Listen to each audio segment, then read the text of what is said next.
शिव कौशिक जी मोहाली से। महाराज जी, आपके चरणों में कोटि कोटि प्रणाम। पूज्य महाराज जी, जब से मांस मदिरा धूम्रपान त्यागा है तब से शारीरिक कष्ट हो रहा है, अतः दुविधा में हूँ। महाराज जी मार्गदर्शन करें। जब मांस और मदिरा पीते थे खाते थे तो तुम्हारे अंदर अमरत्व आ रहा था क्या? जो गंदगी की है ना उसको धुल जाने दो, इसी जन्म में धुल जाए, अच्छा है, आगे तो बढ़िया रहेगा। जो आप किसी भी जीव का मांस खाते हैं तो उस जीव की हत्या होती है। उस जीव की हत्या करने वाला, खाने वाला, लाने वाला, बनाने वाला, ये सब नरकगामी होंगे। शास्त्रीय विधान नहीं है कि आप मुर्गा खाओ, शास्त्रीय विधान नहीं है आपके लिए कि आप मछली खाओ। शास्त्रीय विधान आपके लिए है 56 प्रकार के भोग, 36 व्यंजन, एक से एक शाकाहारी भोजन है। मांसाहारी अपने शास्त्रों में तो नहीं लिखा किसी के लिए कि मांस खाए, ऐसा नहीं लिखा हुआ है। मांसाहारी जैसे कहे कि हम नहीं खाएंगे तो ये संसार में ये जीव बढ़ जाएंगे, नहीं नहीं, एक झटके में अरबों खरबों जीव अंतर्ध्यान हो जाता है, एक झटके में। हर जीव का विधान है, वो इतने दिन जिएगा, अपने आप मर जाएगा। आप उसको उस विधान से अलग, तो फिर आपके द्वारा किया हुआ अपराध है। तो भगवान कृपा करे, नाम जप करो और ये हिम्मत रखो कि जो कष्ट आएगा हम सह लेंगे, जो कष्ट आएगा हम सह लेंगे। हम अब इस जन्म में अब पाप नहीं करेंगे, जो गंदगी हुई उसे पवित्रता से सह लेंगे। महाराज जी, एक तर्क और देते हैं कि कल किसने देखा, खूब खाओ पियो ऐश करो। कुछ लोग होते हैं विनय से संभलते हैं, कुछ लोग होते हैं उपदेश से संभलते हैं, कुछ होते सामदान दंड नीति जो होते हैं, कुछ लोग दंड से सुधरते हैं। तो आप ये समझो भगवान आपको स्वस्थ रखें तो बड़ी कृपा की है। आप अपना काम बना लो, ज्यादा अहंकार मत करो।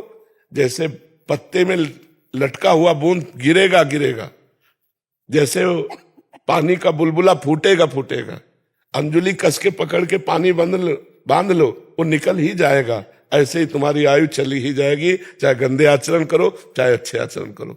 अच्छे आचरण करोगे परिणाम अच्छा होगा, गंदे आचरण करोगे परिणाम गंदा होगा। अब जो कुछ आ रहा है उसे सह लो। देखो, इस जन्म में हमने जानबूझकर किसी जीव को कष्ट तो नहीं दिया होगा। भूल से कोई पैर पड़ जाए, कोई जीव कष्ट पा गया होगा, वो बात अलग, लेकिन भयानक कष्ट हमें मिल रहा है। अब ये किसी जन्म का पाप है स्टॉक, बोले देखा जाएगा आगे। तो को भगवान की शरण में तो न रुपये की चिंता है, न दवा की चिंता है, न जीने की चिंता है, न मरने की चिंता है। नहीं, यही चिंताएं हमें मार देती। नहीं, भगवान की शरण में, इसलिए सह जाओ। महाराज जी राधा रानी के चरणों में आ गए जी। हाँ बिल्कुल, अब सह जाओ। नहीं, वो मस्ती ठीक नहीं जो कल हमको हानि दे, वो मस्ती ठीक नहीं। अंकिता जी मेरठ से। राधा वल्लभ श्री हरिवंश महाराज। राधा वल्लभ श्री हरिवंश महाराज जी। महाराज जी, अगर माया भगवान के अधीन है तो भगवत भजन में लगे प्राणियों को क्यों घेरती है?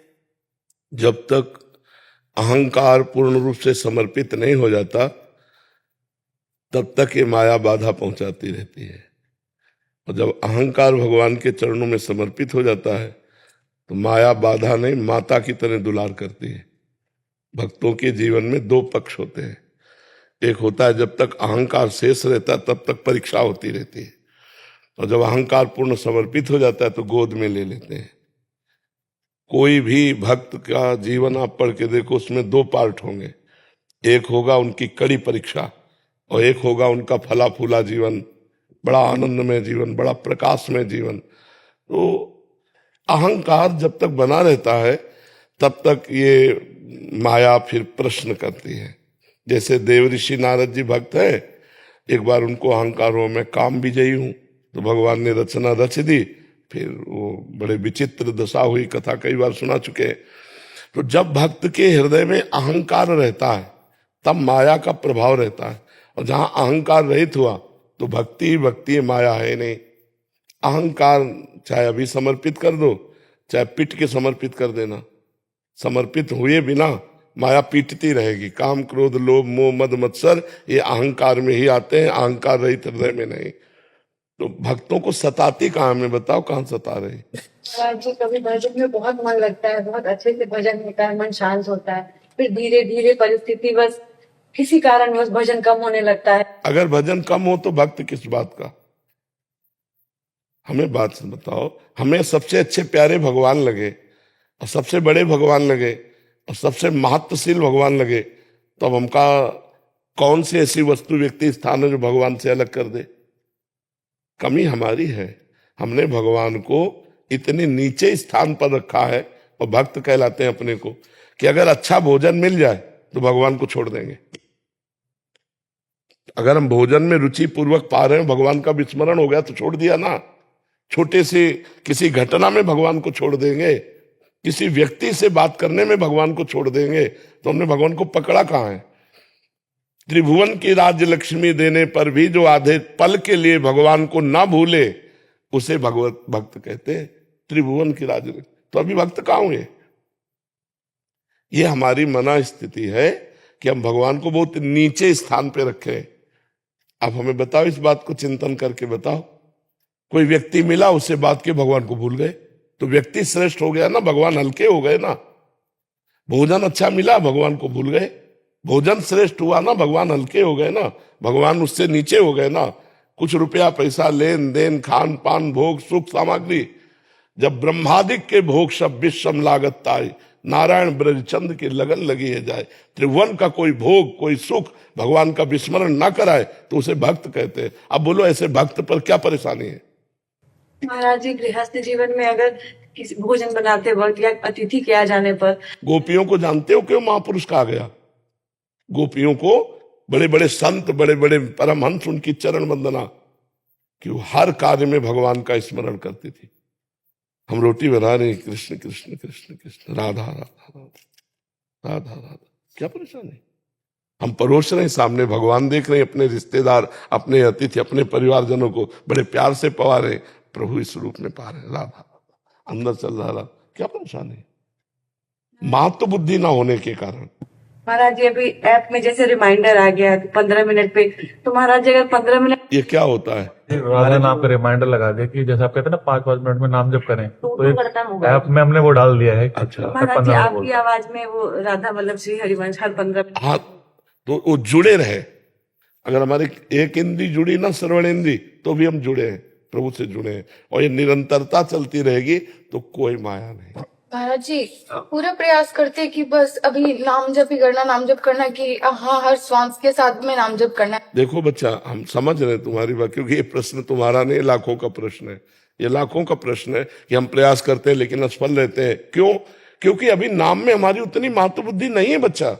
हमारी जो भोगों में महत्व बुद्धि है, हम जहां छूट दे देते हैं, जहां सुख बुद्धि कर लेते हैं, वहां हमारा मन जाएगा, और जहां बिल्कुल कि नहीं, तो आज तक नहीं गया। नहीं तो चिंतन कैसे हो गया? चिंतन ही नहीं होगा। तो हमारा महत्व बुद्धि भगवान में, भजन में उतनी नहीं है, इसीलिए हमारा मन, प्रयास हम करते हैं, लेकिन जहां जहां सुख बुद्धि है वहां वहां मन जाता है, तत्काल अपहरण कर लेता है। तो हमें लगता है कि हम धीरे धीरे अभ्यास बढ़ाते रहें तो हमारा मन भोगों से, जब तक भगवान को हम महान नहीं मानेंगे तब तक निरंतर भजन नहीं होगा।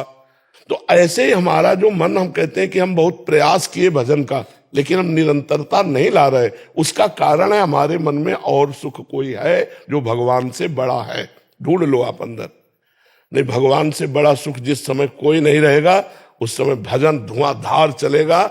जैसे कामी नारी प्यारी जिम, लोभी जिम प्रिय धाम, तिम रघुनाथ निरंतर प्रिय लागो मोहि राम। अभी भगवान प्रिय नहीं लग रहे, नहीं तो भजन तो रात दिन अपने आप चलता है, अपने आप होने लगेगा। आपने शरीर का कब भजन किया और शरीर को कब भूले, दोनों बातें मैं बता दूं। शरीर को कब भूले और शरीर का कब भजन किया आपने, दोनों बातें समझ में आ रही ना? ना तो शरीर का भजन किया और ना कभी शरीर को भूले। क्यों? क्योंकि शरीर को प्यार करते हो आप मैं मानकर, बस ऐसे ही भगवान को प्यार कर लो मेरे, तो कभी भूलोगे नहीं, कभी नहीं भूलोगे। जैसे हम सो के उठे, फिर हमें समझना पड़े कि मैं कौन हूं, मैं पुरुष हूं, मैं स्त्री हूं, मैं कहां हूं, ऐसा कुछ नहीं। उठे अपने कार्य में लग गए, क्यों? भूले ही नहीं ना। लेकिन भगवान को भूल जाते हैं यार, आधा घंटा से भगवान को भूल गए। क्यों? क्योंकि भगवान अभी शरीर के बराबर प्रिय नहीं है, अभी भोगों के बराबर प्रिय नहीं। ये खूब अंदर की मनन की भी बात हम आपको बता रहे, लिखी पढ़ी बात नहीं। जिस दिन भगवान का स्थान सबसे ऊंचे होगा, उस दिन भगवान का भजन निरंतर होगा, बिना प्रयास के होगा, अनायास होगा। अब ये सत्संग सुनते सुनते संसार के भोगों से राग रहित हो और भगवान को सर्वोच्च स्थान पर रखो, तो हर समय यह जो परे मोहि सहज स्वभाव, श्री हरिवंश नाम रस चाओ, नाव सुदृढ़ भव तरन को, स्वभाव बन जाएगा। राधा राधा श्री हरिवंश, राधा वल्लभ श्री हरिवंश, स्वभाव बन जाएगा। राजेंद्र दास जी, जी जय सीताराम। महाराज जी, आपके चरणों में कोटि कोटि दंडवत साष्टांग प्रणाम। महाराज जी, कुछ समय पहले भजन करने में बहुत आनंद आता था, चिंतन भी अच्छा बनता था। अब भजन तो होता है पर पहले जैसा आनंद कहाँ गया, ना चिंतन बन रहा है। महाराज जी मार्गदर्शन करें। दो बातें इसमें हो सकती है, ढूंढ लेना। पहला, किसी वैष्णव का अपराध बन गया, मानसिक, शारीरिक, वाचिक, उससे हो जाता है। और दूसरा, कोई गलत आचरण, कोई गलत चिंतन, कोई गलत भोजन, तो उसके प्रभाव से ऐसा हो जाता है। अन्यथा आनंद बढ़ना चाहिए, घटना नहीं चाहिए। चिंतन बढ़ना चाहिए, घटना नहीं चाहिए। ये दो जगह ढूंढ लेना, भोजन गलत, चिंतन गलत, आचरण गलत, या किसी वैष्णव अपराध। इन दो डिपार्टमेंट, एक अपनी तरफ से गलती, एक वैष्णव की तरफ दोष दर्शन। इन दो से ही भजन में हानि होती है, नहीं तो बिना भजन के भी आनंद आता है। हम भगवान की शरण में इस बात से कितना सुख मिलता है। कोई यहाँ का पदाधिकारी आपसे को नंबर दे दे केवल कि कभी जरूरत पड़े और हाथ मिला ले, दोबारा जिंदगी में फोन ना उठावे तो छाती फुलाए घूमोगे।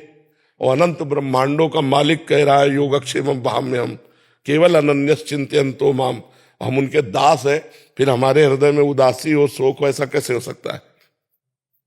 हर समय आनंद बढ़ता रहेगा, हर समय एक प्रफुल्लता रहे, मेरे प्रभु मेरे भगवान, और यही मेरे पास है, हर समय मेरे आस पास है।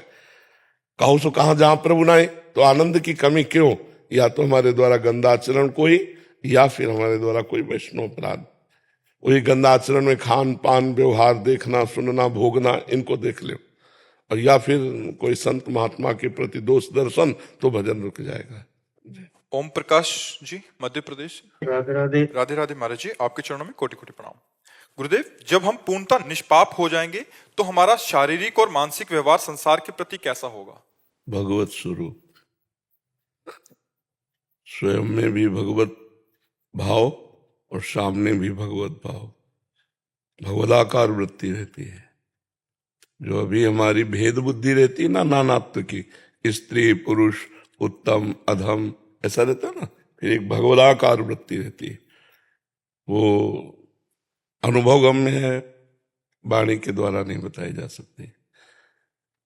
जैसे कामी पुरुष को सिर्फ काम का ही चिंतन स्वाभाविक होता है, लोभी पुरुष को धन का चिंतन होता है, क्योंकि महत्व बुद्धि धन की है, महत्व बुद्धि वहां भोग की है। ऐसे महत्व बुद्धि यहाँ श्री भगवान की है, और भगवान सर्वत्र है।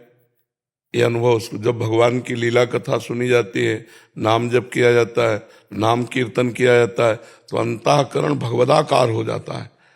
अब वो जिधर देता है, पृथ्वी में, आकाश में, जल में, वायु में, अग्नि में, या जड़ में, चैतन्य में, जहां देखता है वहां अपने भगवान दिखाई देते हैं। वो भगवत भाव से व्यवहार करता है। निष्पाप महापुरुष की स्थिति भगवदाकार होती है। एक संत जा रहे थे जो निष्पाप थे, तो उनको कुछ उद्दंड लोग थे, तो उन्होंने उनको मारा। एक घटना है, तो उनके ऐसे सब खून निकल रहा था, और पीट के चले गए। कुछ उद्दंड लोग होते हैं। तो एक डॉक्टर गाड़ी से निकल रहा था, तो देखा अरे संत, तो गाड़ी में बैठाला, अपने अस्पताल ले गया। वहां उनकी सब पट्टी और सबकी गर्म दूध पिला रहा था, और पुलिस बुला ली थी। तो पूछा, महाराज जी आप सच्ची बताना, आप जानते उन लोगों को जिन्होंने मारा है? उनका हाँ जानते हैं। कौन हो? बोले आप ही तो। बोले महाराज जी की मानसिकता बिगड़ गई लगता है। बोले प्यारे अब छुप नहीं सकते, आपने ही मारा, आप ही लाए, और आप ही दूध पिला रहे हो, और आप ही पूछ रहे हो। मतलब वो भगवदाकार वृत्ति। तो फिर वो तो घबरा गए डॉक्टर कि हमको बेमतलब फंसा देंगे। फिर दूसरे जो भागवतिक विचार वाले थे, जो उनसे प्रश्न उत्तर किया, तो उनको समझ में आया तो भगवदाकार वृत्ति में है। आप ही मारने वाले हो, आप ही दूध पिलाने वाले हो, दूसरा कोई नहीं है। ये भाव, सिर्फ भगवतमयी वृत्ति, जिधर देखो उधर। जैसे निष्पाप हृदय हो गया नामदेव जी का, तो रोटी पका रहे थे विठ्ठल भगवान के भोग के लिए, तो घी लेने अंदर गए, इधर सब रोटी कुत्ते ने मुंह में उठाई और चल दिया। तो आप घी का कटोरा लेके पीछे दौड़ रहे, प्रभु रुक जाओ, घी चुपर देने दो, सूखी मत खाओ, नाथ आप सूखी मत खाओ, कुत्ते के पीछे नाथ नाथ हे प्रभु हे प्रभु। तो विट्ठल भगवान कुत्ते से प्रकट हो गए, क्योंकि कहो सो कहा जहां प्रभु नाई। तो जिसकी भगवदाकार वृत्ति होती है वो विद्या विनय संपन्ने ब्राह्मणे गविहस्तनी सुनीच सुपाके चा पंडिता समदर्शिना।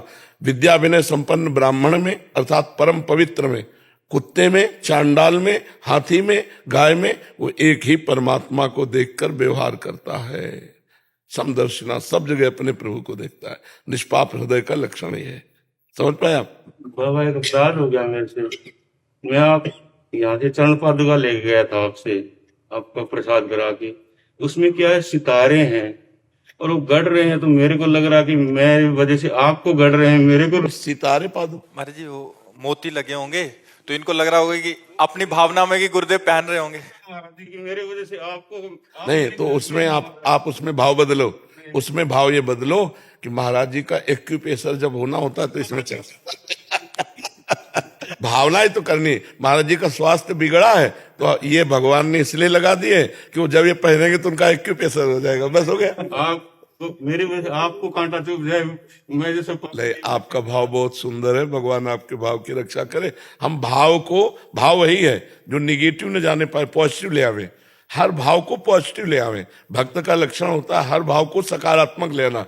अब ये है कि हर समय तो आप बराबर प्लेन पहनते हो और कुछ समय खुरदरी पहनोगे ना तो आपका एक्यूप्रेशर हो जाएगा। ठीक है गुरुदेव भगवान, आप समझ गए, आप क्यों ऐसे ही लाए, बस हो गया। जाने से पहला मेरे को भेज दीजिएगा जी, किसी भी चूड़ी में भेज दीजिएगा, लेकिन आपके बिना मैं नहीं रह सकता महाराज जी। बहुत बहुत सुंदर भाव है, पर इसमें यह है कि भगवान का खेल होता है, जब जाना होता है तभी जाना होता है। इसमें ऐसा हो नहीं सकता वह अलग अलग भेजा जाएगा। तो इसलिए हमें लगता है राधा राधा राधा राधा जपे, और जब तक श्री जी रख रही तब तक रखे, जब बुला ले तो बुला ले, ऐसा रखे। आचार्य अंकित गोयल जी, राधे राधे। महाराज जी क्या हमारे कर्म से किसी की पीड़ा कम हो तो क्या ये ईश्वर विधान में बाधा है? नहीं नहीं, ईश्वर विधान है तभी आप उसकी पीड़ा कम कर सकते हैं, ऐसे कर ही नहीं सकते। आप पहुंच ही नहीं सकते ना आपकी दृष्टि में वो आएगा, ना आपकी श्रवण पथ में आएगा, ना आप उसके सानिध्य में जाएंगे। जैसी हो भवतव्यता तैसी बने सहाय, आप ना आवे ताई पर ताई तहां ले जाए। अगर आपके द्वारा किसी का हित होना तो आपको दिखाई देगा, अरे ये तो दुख की स्थिति में आप टूट पड़ेंगे। तो ये उसका विधान था, बस उतना ही दुख भोगना था, अब उससे सुख का संविधान था जिससे आपको मिला दे। ये नहीं कि कोई बीमार पड़ा है तो हमारे अंदर ये विचार आए कि अगर हम इसकी औषधि कराई तो भगवान इसे दुख देना चाहते, दुख के विधान में हम कहीं बाधा तो नहीं, ऐसा नहीं। भगवान ने आपकी दृष्टि पथ पे लाए, श्रवण पथ पे लाए कि यार वहां बीमार आदमी एक पड़ा है, आप चलेंगे क्या? तो इसका मतलब है भगवान आपके द्वारा पहले विधान निश्चित कर चुके हैं उसकी दुख निवृत्ति का। समझ रहे ना जी? रुचिता जी पुणे से। महाराज जी आपके चरणों में कोटि कोटि प्रणाम। गुरुदेव भगवान, आपको सुनने से पहले मेरे मन में अनंत कोटि ब्रह्मांड नायक श्री कृष्ण को जानने के सवालों का चक्र सा दिमाग में घूमता रहता था। आप कहते हैं कि भगवत प्राप्ति के बाद भक्त के मन में कोई इच्छा नहीं रह जाती, वो केवल भगवान की सेवा, भक्ति और प्रेम में डूबा रहता है। तो क्या भगवान अपने भक्त की उन सभी प्रश्नों से पर्दा हटा देते हैं या उसे भगवत प्राप्ति के बाद की स्थिति में ही पर्दा हटता जाता है, भगवत प्राप्त होता जाता है। भगवत प्राप्ति इतनी थोड़ी है, इतनी भी नहीं, समुद्र है, अगाध समुद्र है, पूरे जीवन भगवत प्राप्ति होती रहती है। नवम नवम नवम नवम अनुभव, नवम नवम भगवान के। इसीलिए भक्त कभी ऐसे थोड़ी होता कि अब पूर्ण हो गया, वो सदैव अपने में अपूर्णता का अनुभव करता है, तो क्योंकि अथाह अनंत अगाध असीम परमात्मा, अगर हम जान गए तो अनंत को अंत पा गए ना, तो फिर अनंत कैसा? असीम अगाध अनंत परमात्मा पूरे जीवन जानते जानते जानते जानते व्यतीत हो जाता है। फिर भी वो वेद जब नेति नेति कहते हैं तो कोई ऐसा, भगवान शेष जी अपनी 2000 जिह्वा से भगवान का यश गाते हैं लेकिन कभी पूर्ण नहीं हुआ। भगवान अनंत है, इसलिए कोई अंत नहीं पा सकता। वो अनादि है, वो अकाल है, वो अनंत है, वो महिमा में है। तो अभी जैसे भगवत प्राप्ति हुई, भगवत प्राप्ति का मतलब बोध हो गया, और वो जीवन भर बोध बढ़ता रहेगा, जीवन भर बढ़ता रहेगा। उसमें थोड़ी था कि हम पूरा देख लिया, नहीं, वो अनंत है, उसे कोई पार नहीं पा सकता। अगर आपने देखा तो अपनी बुद्धि के क्षेत्र को देखा, परमात्मा के क्षेत्र को नहीं। परमात्मा तो अनंत है। सीपी में कहीं समुद्र आ सकता है क्या? सीपी समझते हैं ना, समुद्र किनारे होती है वो, इतनी बड़ी 2 ढक्कन, ऐसे सीपी में समुद्र आ सकता है। हमारी बुद्धि सीपी है, परमात्मा समुद्र है, वो कैसे आ सकता है? तो पूरे जीवन भर लगे रहे तो समुद्र की था पा लेंगे क्या सीपी से उलीचने में? ऐसे हम पूरे जीवन भर बुद्धि लड़ाते रहे, क्या परमात्मा का पार पा लेंगे क्या? जी। सात्विका पांडे जी, आपके चरणों में कोटि कोटि प्रणाम महाराज जी। महाराज जी, मृत्यु इस संसार में बिल्कुल सत्य है, हम कैसे इसे प्राकृतिक रूप से दर्द और भयमुक्त बना सकते हैं? नाम जप करो, भगवान की लीला कथा सुनो, भगवान की सेवा करो, जिससे अंतःकरण पवित्र हो, तो ये ज्ञान हो जाए कि मृत्यु है ही नहीं। किसका प्रश्न है? मृत्यु किसकी है ही नहीं, मृत्यु किसी की नहीं है। पंचभूत आकृति बिखरी, पंचभूतों में मिल गए, जीव मन 5 ज्ञानेंद्रियां 5 कर्मेंद्रियां, इनको लेकर के आगे यात्रा शुरू की, कुछ नहीं मरा, ट्रांसफर हुआ, ट्रांसफर हुआ। 5 तत्व अपने तत्व में मिल गए, जीवात्मा इंद्रिय और मन के साथ आगे निकल गया। मृत्यु किसकी है? हाँ, जो देहाभिमानी जीव है उसको ज्ञान ना होने के कारण देह की भयंकर पीड़ा जब प्राण निकलते हैं उस समय उसे महसूस होती है। तो अगर हम भजन कर लें, भगवान की कृपा प्राप्त कर लें, तो जैसे मतवाले हाथी के गले से छोटी फूलों की माला टूटकर गिर जाए, उसे पता नहीं चलता, ऐसे ही भक्त की जब मृत्यु होती है तो उसे कोई कष्ट नहीं होता। मरने से सब जग डरा, मेरो मन आनंद, कब मरी हो कब भेटी हो पूर्ण परमानंद। मृत्यु कब है? उसको होता है जो अज्ञानी है और जो शरीर आसक्त है और जो भोगों में रत है। जो भगवान में रत है, जो भक्तिवान है, जो ज्ञानी है, उसे कष्ट नहीं होता। समझ रहे ना? हाँ बिल्कुल है। क्यों, आपको डर है क्या मृत्यु का? महाराज जी, जैसे हमारा शरीर है, जब एक चींटी काटते हैं तो हमें शरीर में ही दर्द होता है, तो इसीलिए वैसे ही मृत्यु। क्योंकि शरीर में आसक्त हो। देखो बच्चा, जैसे हम इस कपड़े में आसक्त हो और कोई इसे जरा सा फाड़े तो मुझे दर्द होगा ना? क्या मैं ये हूं क्या? नहीं ना। जिसमें आसक्त हो गया हूं, जैसे अभी हमें घटना सुनाई दे कि मथुरा में एक्सीडेंट हुआ, 5 लोग मरे, तो अपने लोग कहेंगे ना, क्यों डिस्टर्ब करते हो, सत्संग चल रहा है, बेमतलब की बात करते हो। बोले नहीं, उसमें तुम्हारे मौसिया थे। अब बात अब आ गई, क्योंकि तुम्हारा कोई था, अब हवा निकल गई, अब दिमाग खराब हो जाएगा। हमारा जहां कहीं भी दुख का लेस भी है वो संबंध से है, और शरीर को संबंध क्या मैं ही मान लिया? अब इस अज्ञान को हटाए बिना कष्ट तो लगेगा ही नहीं, तो कष्ट तो इस शरीर को भी है। दोनों किडनी फेल है, हर नस नाड़ी पीड़ा दे रही है, लेकिन आपको लग रहा है कि मैं परेशान हूं। क्यों? क्योंकि शरीर में कष्ट है और मैं प्रभु में हूं, तो बड़ा अंतराय है। कष्ट होते हुए भी नहीं है क्योंकि प्रभु में हूं। अब शरीर में होते तो अस्पताल में पड़े होते, प्रवचन थोड़ी कर रहे होते। तो अगर हम भगवान की भक्ति करें, भगवान के द्वारा प्रदत्त कृपा और ज्ञान में रहे, तो शरीर के आए हुए कष्टों को हम सह सकते हैं। एक दवा में इतना पावर है कि यहां इंजेक्शन लगा दो, यहां काटे, तो मैं देखते हुए भी परेशान नहीं होऊंगा, क्योंकि एक दवा ने मेरी त्वगेंद्री को शून्य कर दिया। तो क्या भगवान में इतनी ताकत नहीं? क्या भगवान नाम में इतनी ताकत नहीं जिन्होंने दवाओं में ताकत दी है? कि हम उनका नाम जप कर रहे हैं, भारी से भारी कष्ट है, पर हम विचलित नहीं है क्योंकि भगवान हम पर कृपा किए। तो हम इसीलिए कहा, भक्तिमान हो या ज्ञानी, दो ही मृत्यु पर विजय प्राप्त कर सकते हैं, अन्यथा सबको पिसना होता है। चलती चक्की देख के दिया कबीरा रोए, और 2 पाटन के बीच में साबित बचा न कोई। तो चलती चक्की देख के दिया कमाल ठठाए, और राहे सहारे कील के तो बाल न बाका जाए। पूरी चक्की चलती है, उस दाने का बाल बाका नहीं होता जो कील के समीप सरक गया, वो समूचे बना रहता है। कील कौन है इस संसार रूपी चक्की के? भगवान। जो भगवान की शरण में चला गया उसका बाल बांका नहीं होता। खूब नाम जप करो, नाम कीर्तन करो, भगवान की कथा सुनो, भगवान की सेवा करो, इसी से मृत्यु पर विजय प्राप्ति की जा सकती है, दूसरा कोई उपाय नहीं। शिवम मिश्रा जी, कानपुर। हमारे माई श्यामाजू को राज। महाराज जी, आपके चरणों में कोटि कोटि प्रणाम। महाराज जी, आपका हृदय से धन्यवाद। आपकी वाणी से देश के हम जैसे युवाओं को जीवन सफल बना है। महाराज जी, आंध्र प्रदेश में एक कह रहे हैं कि नेवी और आर्मी की एक अभ्यास चल रहा था, जिसमें एक आर्मी टैंकर के अंदर बैठे देश के सैनिक को यूट्यूब पर सत्संग सुनते देखा। वो पल देखकर ऐसा लगा कि आर्मी टैंकर नहीं मानो वृंदावन धाम हो, ऊपर तोप का गोली और नीचे महाराज जी की बोली। कह रहे उस दिन मतलब अलग सा लगा। और ऐसे ही महाराज जी आप। हाँ महाराज जी, सब आपकी कृपा है, जहाँ रह रहे वहीं वृंदावन धाम आपकी कृपा से अनुभव हो रहा है। ऐसे ही कृपा बनाए रहे। आप खूब नाम जप करो और सच्चाई से जो सेवा मिली है वो भगवान की पूजा मान के करो, इसी में विजय मिलती जाएगी। जो सेवा मिली है उसे भगवान की पूजा मानो, चाहे गोली चलाना हो और चाहे कोई सानी हो, चाहे व्यापार हो, चाहे नौकरी हो, ये सब सृष्टि भगवान की है। सेवा मान के करो, नाम जप करो, बहुत आनंद में। गलत आचरण करने से ठीक नहीं है। जो हमें कर्तव्य कर्म मिला है अगर हम सही ढंग से करें तो भगवान उसी से प्रसन्न हो जाएंगे। भगवान ने 4 परिवार के लोग दिए हैं तुम्हें, उन्हीं को प्यार करो, उन्हीं को अच्छे से पालो पोषो, उन्हीं में भगवान को देखो, तुम्हारा मंगल हो जाएगा। क्योंकि भगवान यही चाहते हैं। आपको गृहस्थ बनाया, आपको एक देशभक्त बनाया, आपको एक किसान बनाया, या आपको एक व्यापारी बनाया। आप अपने अपने कार्य को अच्छे प्रकार से करो तो बढ़िया भगवान प्रसन्न हो जाए। भगवान एक पिता है यार, वो स्वार्थी आदमी थोड़ी है कि तुम उनका भजन करो तो तुम्हें प्यार करेंगे।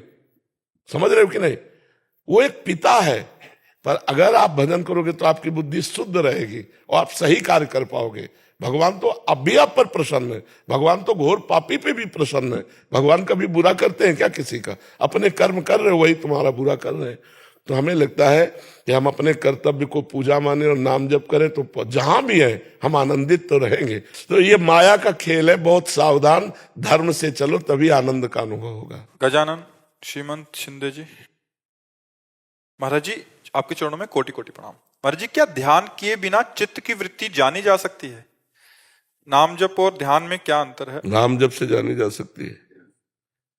चाहे जप करो, चाहे सुमिरन करो, चाहे ध्यान करो, आंतरिक वृत्ति से ही तो होता है। जैसे हम बैठे, हम राधा राधा जप रहे हैं अंदर, तो अंदर की वृत्ति से ही तो जप रहे। चित्त वृत्ति का संसार में ना जाने देना। उसे चाहे नाम में लगाओ, चाहे भगवान के रूप में लगाओ, चाहे भगवान के सुमिरन में लगाओ, उसे भगवान में लगाओ, किसी तरह लगा लो। वो ध्यान ही कहा जाता है। जैसे हम राधा राधा हमारा ध्यान वहां लगा ना आंतरिक, तो हम नाम का ध्यान कर रहे हैं, कोई रूप का ध्यान करता है। ध्यान उसी परमात्मा का हमें करना है, जप उसी परमात्मा का करना है, गान उसी परमात्मा का करना है, तो हमारा मंगल होना शुरू हो जाए। वो एक ही बात है, अंतर से संसार का चिंतन छूटना और भगवान का चिंतन होना, यही खास बात है। वो चाहे जिस रूप में हो, खास बात यह कि किसी भी रूप में हो। मान लो भगवान की कोई बात सोच रहे हो, आप लीला की, भगवान के रूप का चिंतन कर रहे हो, भगवान की सेवा का चिंतन कर रहे हो, ये सब वही चिंतन है, परमात्मा चिंतन ही है। ये ध्यान नहीं माना जाएगा। गुरु जी, जैसे सिखाया जाता है कि सांसों को ध्यान रखने का या शरीर को पूरा इसको ध्यान देने का। भैया, इसके ध्यान को छोड़ना है, खास बात समझो। ये प्रारंभ में बताई जाती है कि सांस ऊपर जा रही, सांस नीचे जा रही, इसके साथ नाम चलाओ, मंत्र चलाओ। केवल सांस ध्यान से कोई मतलब नहीं होगा, सांस तो आई जा रही है। ऊपर गए कितने नाम जप किए, नीचे छोड़ा कितने नाम जप किए। खास बात यह है, भगवत चिंतन खास बात है। भगवत चिंतन हो रहा सब सार्थक है, और ऐसे बैठे रहो भगवत चिंतन न तो किसी काम का नहीं, ठूठ का ठूठ है। भगवत चिंतन खास बात है। भगवत चिंतन हमारा लक्ष्य समझो। अगर सत्य चिंतन हो रहा, परमात्मा चिंतन हो रहा, भगवत चिंतन, तो आप खड़े हो तो आप बढ़िया हो। ठाड़े बैठे परे उताना, कबीर काहे हम राहे ठिकाना। ठिकाना अर्थात परमात्मा चिंतन। हमारा परमात्मा चिंतन होना चाहिए। समझ रहे आप? ये सब बाहरी बातें हैं, कुछ नहीं। क्या होगा? मरोगे तो क्या होगा? श्वास चिंतन हो रहा था, परमात्मा चिंतन हो रहा था क्या? हमारी सदगति परमात्मा चिंतन से होनी कि श्वास चिंतन से होनी? श्वास का चिंतन करने को इसलिए कहा जाता है तुम्हारा मन एकाग्र हो। अब श्वास में क्या चिंतन कर रहे हो, इस पर ध्यान दिया?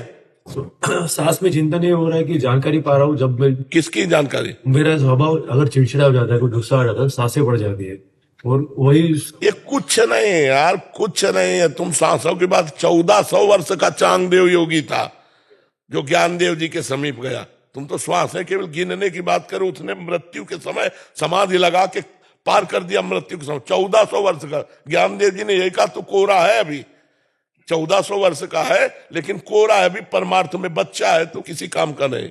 हम जो कह रहे हैं उसको बात समझो। राम कृष्ण हरि, जय जय राम कृष्ण हरि। भगवान का नाम कीर्तन, भगवान का नाम जप, भगवान की गुण लीला श्रवण, भगवान का चिंतन, यही सार्थक है, नहीं सब बेकार है। जोग कुजोग ज्ञान अज्ञानु जहां नहीं राम प्रेम प्रधानु। भगवान का प्रेम प्रधान चित्त वृत्ति नहीं तो सब बेकार हो गया। सब खास बात है भगवान का चिंतन। आराम से बैठ जाओ, श्वास प्रश्वास का चिंतन, उसमें भगवान का नाम चिंतन, तो बढ़िया जीवन हो। आप करके देख लो ना, करके देख लो, कोई घाटा थोड़ी लग जाएगा। हाँ, भगवान का चिंतन जी। राधे राधे महाराज जी। महाराज जी, मैंने आपके सत्संग में सुना है कि जब कोई हमें कष्ट देता है तो वो प्रभु की ही लीला होती है ताकि हमारे प्रारब्ध नष्ट हो। तो हमारे प्रभु कष्ट देने वाले मनुष्य से नवीन पाप कर्म क्यों कराते हैं, जबकि वो तो मंगल। अगर ये मान रहे हो कि प्रभु ही आके हमारे पापों का प्रायश्चित करा रहे तो क्या परेशानी है? तुमसे व्यक्ति क्यों मान रहे हैं? वो एक यंत्रवत कठपुतली जैसा है, वो चल रहा है प्रभु से, वो आया है हमें पावन करने के लिए। उससे नवीन कर्म नहीं बनते, हमारे प्रारब्ध का भोग हो रहा है। बस हमें ये सोचना है मेरे प्रभु आकर के मुझे मेरे प्रारब्ध का भुगतान करवा रहे हैं। उस व्यक्ति से नवीन कर्म नहीं बनेगा क्योंकि वो मेरे प्रारब्ध को भुगता रहा है। समझ रहे ना? हाँ, तो हम उसके प्रति क्यों सोचे? हम तो अपने क्षेत्र में सोचे, हमारे सोचने का क्षेत्र है अपना, उसका नहीं। हमने उससे झगड़ा नहीं किया, हमने उसका अहित नहीं किया, और वो आकर हमको गाली देता है, अपमान करता है, प्रतिकूलता, तो हम भगवान का प्रसाद समझकर सह लेते हैं। उसका क्या होगा ये मुझे नहीं देखना। वो कौन है? मेरे भगवान है, बस खत्म खेल। नहीं तो बढ़ता चला जाएगा ना प्रश्न, फिर क्यों हम बिल्कुल वही इंड कर देते। सामने वाला आया हुआ भगवान है, मेरे पापों का प्रायश्चित कराने के लिए वो नाटक कर रहा है प्रतिकूलता का, हम सह लेते हैं, बात बन गई, खत्म। महाराज जी, वो कष्ट सहने का सीमा क्या होना चाहिए? उतने ही देंगे जितनी सीमा है। वो बाप है सबके, वो ऐसा किसी को कष्ट नहीं देते जो सह न पावे। और हम आपको बताए जीव अविनाशी है, इसलिए सब कुछ सह सकता है, सब कुछ सह सकता है, हद से ज्यादा सह सकता है। ऐसे देखो, एक सुई ऐसे जान के गड़ाओ तो कष्ट का होता है ना, और देखो घटनाएं घट जाती हैं, हाथ पैर चिथड़ा हो जाते हैं, सब सह लेता है, सब सह लेता है। जीव भगवान कान से, उसमें इतनी सामर्थ्य, वो सब सह लेगा। आप सहन करते रहो, उतना वो देंगे ही नहीं जितना आप सहन न कर पाओ। सबके पिता है, वो सबकी माता है, भगवान सब कुछ जानते हैं। तो हमें लगता है कि जब हम, अब जैसे कोई माता बहन बिरला होगी जो गर्भपात, जो भ्रूण हत्या, आप विचार करो, ये छोटा मोटा पाप है? एक आपके आंगन में खेलता हुआ बच्चा कोई थप्पड़ मारे आकर के, तो आप आग बरस जाएगी आप में, आप आग हो जाएंगी। हमारे बच्चे को कैसे मारा? और तुम्हारे गर्भ रूपी आंगन में बच्चा है या बच्ची है, आप उसको मरवा देते हैं। ये क्या है? ये दंड नहीं आएगा? ये जब दंड आएगा ना, तब फिर जब कर्म का फल जब आता है, तब जीव भगवान को कोसता है, अरे वो अनजान बच्चा तुम्हारे गर्भ में पल रहा है, तुम ऐसी गलती क्यों की, क्यों आने दिया? अगर आ गया है तो चाहे कमजोर हो चाहे बुद्धिमान हो, आने दो उसको। मृत्यु लोक में आएगा, वो अपने कर्मों का भोग भोगेगा, साथ में मेरे जो कर्म है वो भी भोग लेंगे हम। तो हमें लगता है कि हम लोगों से ऐसे ऐसे पाप हुए हैं, ऐसी ऐसी गलतियां हुई, जिनका जब दंड आता है तो लोग कहते हैं भगवान ने क्या बिगाड़ा था, उन्होंने ये कर दिया। हमारे कर्म ही हमको बिगाड़ते हैं, कोई हमारा। महाराज जी, इस शरीर के प्रति की आसक्ति किसी और स्त्री में है तो हाँ, ये तो पूरे संसार का खेल बच्चा चल रहा है। पिता के तरफ मार्गदर्शन करें, हमें क्या करना चाहिए? अब हम इस विषय में इसलिए बहुत पीड़ित हैं हम खुद, कि हमारे नए नए बच्चे बॉयफ्रेंड गर्लफ्रेंड ये सब जो कर रहे हैं, यही दशा होगी जो तुम बोल रहे हो। मान लो आप सात्विक हैं तो आप ऐसे नहीं, वो दूसरे रोता क्यों? Breakup boyfriend, breakup boyfriend, breakup girlfriend, breakup girlfriend, तो ब्रेकअप हस्बैंड दूसरे से। संसार का जो स्वरूप चल रहा है यही जो तुम रो के कह रहे हो, वही हम यहाँ उपदेश में कहते हैं कि ये बच्चों ऐसी गलती मत करो, क्योंकि तुम गृहस्थी को नाश कर दोगे। अब मान लो पति पत्नी प्यार से चले, कितना बढ़िया जीवन निर्वाह हो, अब वो दूसरे पे, तो तुम्हारी अगर पवित्र दृष्टि है तो तुम जलो बैठे बैठे, और अगर अपवित्र दृष्टि है तो तुम दूसरे को वरण कर लिया। तो बड़ी समस्याएं हैं बहन, ये जो आज हमारे समाज में फैल रहा है, girlfriend boyfriend live in relation, बहुत नरक है, और ये बहुत आगे चलकर यही गतियां लाने वाला है। ये जो आपकी गति है ना, यही लाने वाला। हमें लगता है भगवान का नाम स्मरण करो, भगवान का भरोसा रखो, और तुम पवित्र रहो, तुम इधर उधर दृष्टि मत डालना। भगवान जो जैसा कर्म करता है उसको भोगना होता है। आप पवित्र रहो, नाम जप करो, भगवान सबका सहयोग करते हैं, भगवान सबको सहयोग करते हैं। आप भगवान का भरोसा रखो और आचरण अपने बिगाड़ना नहीं तो वो बिगड़ा तुम बिगड़े, फिर उसमें प्रश्न करने का मतलब क्या रहा, साधु समाज का मतलब क्या रहा। जी महाराज जी, आपके चरणों में कोटि कोटि प्रणाम। महाराज जी, हमारे पिता 2009 में पधार गए थे। महाराज जी, पिता किसी एक डिपार्टमेंट का नाम लिखा है, अधर्म की कमाई रिश्वत आदि से हमारा पालन पोषण हुआ। मकान जिसमें हम रहते हैं उसी पैसे से बनाया। उनकी इस गलती का परिणाम ये हुआ कि पूरे परिवार को भोगना पड़ा। माता जी का स्वास्थ्य बिगड़ गया, छोटा भाई नशे में चले गया और उसकी पधार गया, और कहते हैं उस मकान में रहना चाहिए क्या, उसकी गलती का परिणाम हमें भी भोगना पड़ेगा। हमारी बुद्धि गलत मार्ग पर ना चली जाए महाराज जी, हमें भयभीत हो। हाँ, अब नाम जप कीजिए और खूब नाम कीर्तन कीजिए। जड़ वस्तु है मकान, उसको हम पवित्र कर सकते हैं। पिता ने गलत किया तो जो कुछ परिणाम उनको भोगने को मिला, परिवार को मिला।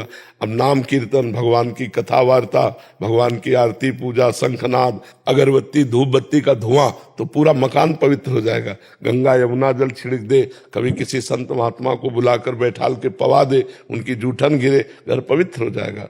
और आगे आपके द्वारा गलती नहीं होनी चाहिए।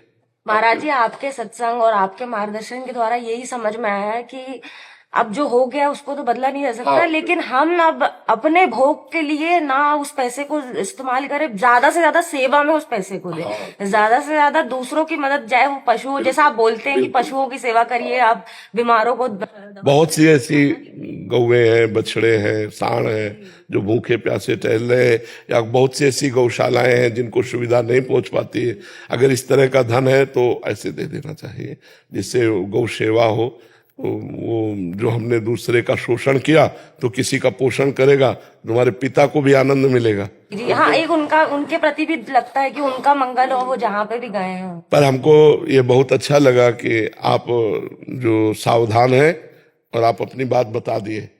ये हम समाज को बताना चाहते हैं कि यदि आप अधर्म से पैसा कमाओगे, घूस से कमाओगे, बेईमानी से कमाओगे, तो तुम्हें तो भोगना ही पड़ेगा, तुम्हारे परिवार को भोगना पड़ेगा।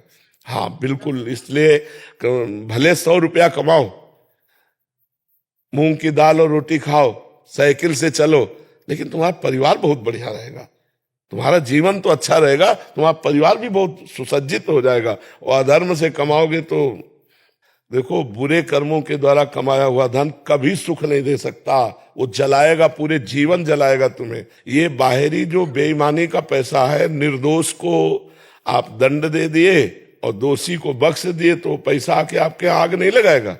ये बहुत अधर्म जो है कभी बख्शता नहीं। इसलिए हमारी प्रार्थना है कि नमक रोटी भले खाओ, लेकिन धर्म पूर्वक कमाई का, अधर्म की रबड़ी मत खाओ, नहीं तो जीवन बर्बाद अपना भी करोगे, अपने बच्चों का, अपने परिवार का भी करोगे।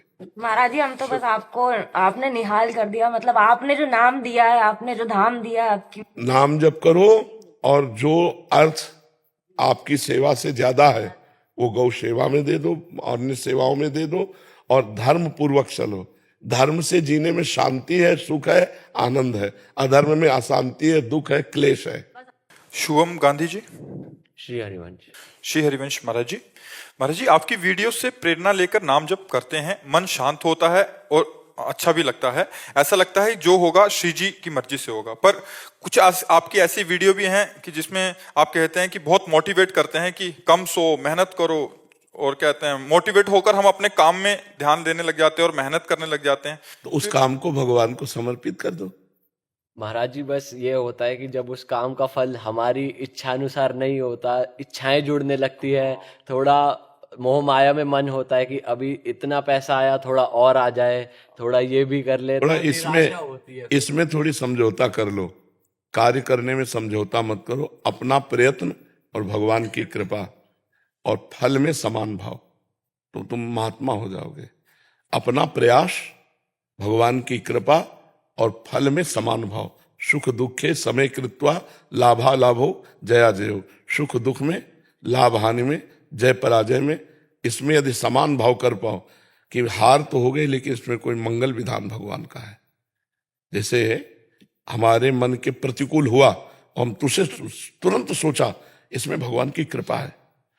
यार मन कहेगा कृपा क्या है, लाभ मिलना चाहिए, हानि हो गया तो अकृपा हो गई। नहीं नहीं, पक्का कृपा। मुझे समझ में नहीं आ रही, लेकिन जो लाभ मिलने से हानि होनी थी उससे मैं बच गया, हानि होने से कृपा का अनुभव होगा। जैसे एक मंत्री थे, वो संत संग करते थे, तो सत्संग में उन्हें पता चला कि जो भगवान करते हैं वो सब अच्छा करते हैं, और शरणागत भाव ले लिया। और फिर ये सुना कि शरणागत का भगवान हर विधान स्वयं करते हैं, तो जो कुछ हो तो बस वो एक शब्द सीख गए थे, बड़ी कृपा बड़ी कृपा। तो एक दिन राजा शिकार खेलने गया, तो उसका अंगूठा कट गया, प्रत्यंचा खींच के, तो चूक हो गई, तो सट से अंगूठा उड़ गया। उनका मंत्री, हमारा अंगूठा कट गया। बोले बड़ी कृपा बड़ी कृपा। बोले मेरा अंगूठा कट गया? कह रहे भगवान की बड़ी कृपा, उठाओ इसको जेल में डाल दो। बोले ये भी बड़ी कृपा भगवान की। बोले मंत्री पागल हो गया है, कहा मंत्री पद से जेल में? कह रहा भगवान की कृपा। अंगूठा कट गया? कह रहा भगवान की कृपा। प्रतिकूलता में भगवान की कृपा। अब वो राजा थे, आज भी ऐसे ऐसे डॉक्टर हैं कि आपका हाथ कट जाए और कुछ समय है, उस समय तक यदि वो उसको, तो वो कार्यरत हो जाएगा। तो तुरंत अंगूठा उनका जोड़ा गया। वो तो वैद्य रहते थे, और वो कार्यरत कुछ दिनों में हुआ, और वो शिकार खेलने गए। कुछ सैनिक उनके साथ थे, वो तो पीछे रह गए, वो आगे निकल गए। उधर दूसरे देश के राजा ने नरबलि का संकल्प किया था कि अगर लड़का हो जाएगा तो नरबलि देंगे। तो नरबलि की खोज करे तो देखा राजा, बोले इससे बढ़िया नर कौन होगा, मनुष्यों में श्रेष्ठ है, बंदी बनाओ इसको। और वो अकेले थे, बंदी बना लिए गए। वहां ले गए तो नरबलि उसी की दी जाती जिसके तनिक भी कहीं खरोच ना लगी हो, संपूर्ण। तो जो ही उनको, अरे बोले तो नरबलि लायक नहीं, अंगूठा इसका कटा जोड़ा हुआ है पर अंग भंग है, तो नरबलि लायक नहीं, छोड़ दिया। बड़ी भगवान की कृपा। जब अंगूठा कटा था तो मंत्री ने कहा था भगवान की बड़ी कृपा। अगर भगवान की कृपा से अंगूठा न कटा होता तो आज गर्दन कट जाती। ये मंत्री ने तो ये सही कहा था कि भगवान, लेकिन वो जेल में सड़ रहा है, ये कौन सी भगवान की कृपा। वापस गए, मंत्री को बुलाया और कहा कि हमारा अंगूठा कटा था ना, तुमने कहा था बड़ी भगवान की कृपा। तो वास्तविक मंत्री, भगवान की बड़ी कृपा, लेकिन तुम जेल में सड़ रहे हो तो क्या। तो बोले आप बताइए तो कि आपके ऊपर कैसे कृपा का अनुभव हुआ। तो बताया पूरा कि अगर अंगूठा न कटा होता तो आज बलि दे दी जाती हमारी। तो बोले महाराज हमारे ऊपर विशेष कृपा, क्योंकि मैं आपका मंत्री हूं। सैनिकों के घोड़े पीछे रह सकते थे, लेकिन मैं साथी होता और साथी पकड़ा जाता। आप तो अंगूठा कटने से बच गए, मेरी तो उड़ा दी जाती ला। तो मुझे भगवान ने जेल में। तो भगवान का हर विधान मंगलमय होता है, चूंकि पर्दे में रहता है इसलिए हम जान नहीं पाते। हमें लगता है हम जैसा चाहते हैं वैसा हो जाए तो मंगल है। भगवान ने जो चाहा तो वो हमारे अनुकूल नहीं पड़ा, ऐसा हम अल्प बुद्धि। लेकिन अगर फाइनल में देखें तो जो भगवान कर रहे वही हमारा मंगल विधान है। मंगल विधान भगवान के द्वारा, क्योंकि भगवान का नाम मंगल भवन अमंगलहारी। तो अमंगल कैसे हो सकता है। अगर हम ऐसा विचार करें तो हम जीत में भी प्रसन्न रहेंगे और हार में भी खुश रहेंगे। हम सुख में दुख में, लाभ और हानि में समान रहेंगे। समझ रहे हो जी। शिवम मलिक जी। राधे राधे महाराज। महाराज जी, मैं भगवान को बहुत मानता हूँ। महाराज जी ये कह रहे हैं कि ये अलग अलग मंदिरों में, जैसे कभी नीम करोली बाबा चले गए, कभी कहीं की तीर्थ में चले गए, तो क्या हर जगह जाना जरूरी है, सबको खुश करने जरूरी है, या जैसे हम ये कह रहे हैं कि एक एक डाल में पानी छिड़को, एक एक पत्ते में छिड़को, और या मूल में दे दो, तो उत्तम कौन सा रहेगा। मूल में दे दो, क्योंकि उसमें डाल पत्ते में सब में पहुंच जाएगा। तो एक जगह कहीं मान करके कि मेरे भगवान है, मेरे परम ब्रह्म परमात्मा है, सब वही एक ही है। एको ब्रह्म द्वितीयो नास्ति, दूसरा है ही नहीं। तो किसी एक को पकड़ लो, एक है साधे सब सधें और सब साधे सब जाए, तो एक पकड़ लो तो सब काम हो जाएगा। महाराज जी ऐसा लगता है कि मेरे जैसे भगवान जी से जाता हूँ अलग अलग मंदिरों में मिलना है, तो सब मेरी दोस्ती सी हो गई है हर एक मंदिर में, कहीं साईं बाबा से हो गई, कहीं नीम करोली बाबा से हो गई। हनुमान जी आकृति है, उनमें है कौन? परमात्मा ही तो है। आकृतियां अलग अलग हो सकती हैं लेकिन परमात्मा एक ही हो सकता है। क्यों? जैसे जानने वाले स्वर्णकार के पास एक चूहा की सवारी के हुए गणेश जी को ले गया, वो कहा दाम बताओ, तो गणेश जी को तौला तो हल्के थे, चूहा वजनील था, तो बोले चूहे के ये दाम। बोले ऐसा कैसे हो सकता है, गणेश जी की सवारी चूहा है, चूहा के कम होने चाहिए, और गणेश जी बोले यहाँ आकृतियों के पैसे नहीं होते। तो समझ रहे हो, हम तत्व दर्शन करें तो हमारी ये भावना ठीक हो जाएगी। राम जी, कृष्ण जी, हनुमान जी, शिव जी, इन सब आकृतियों में वही सच्चिदानंद प्रभु एक बैठा हुआ है बस। जैसे हमें हाइलोजन भी अच्छा लगता है, माइक भी, लेकिन ये सब चल किससे रहा है? बिजली से। बिजली तो एक है ना, है ना? ऑफ। अब किससे प्यार करोगे? किसी से भी नहीं। तो इसका मतलब आप किससे प्यार कर रहे थे? पावर से। पावर, तो पावर सबका परमात्मा है, सबका। जो राम जी है वही तुम्हारे अंदर पावर है, वही सबके अंदर, पावर में अंतर नहीं। अब उस पावर को जितना प्रयोग कर ले, जैसे कनेक्शन जहां से है, उसका कनेक्शन जहां से है, उसका कनेक्शन जहां से, तो आप हाई पावर में पहुंच जाओगे ना। लेकिन इसको इतना ही कनेक्शन चाहिए, नहीं उड़ जाएगा, नष्ट हो जाएगा।